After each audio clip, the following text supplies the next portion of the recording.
প্রধানমন্ত্রী নাকি বলেছেন তিনি 294টি আসনের প্রার্থী। আমরা প্রথমে তাকে অনুরোধ করব প্রধানমন্ত্রীর পদটা থেকে ইস্তফা দিয়ে এসে তারপর এই ধরনের বিবৃতি দেবেন।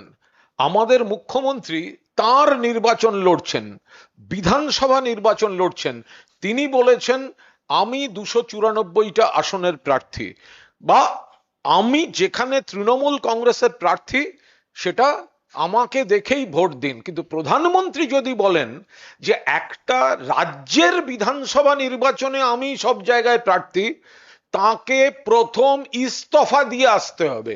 এই শব্দটা উচ্চারণ করার আগে প্রধানমন্ত্রী ইস্তফা দিন প্রধানমন্ত্রীর পদে, তারপর রাজ্যে এসে বলুন যে আমি প্রার্থী, আমি সব জায়গায় প্রার্থী। একেবারে দিশাহীন এবং হার সম্পর্কে নিশ্চিত না হলে একজন প্রধানমন্ত্রী একটি রাজ্যের মুখ্যমন্ত্রী এবং এক মহিলা মুখ্যমন্ত্রীকে নিয়ে এত দিশাহারা তিনি হন না।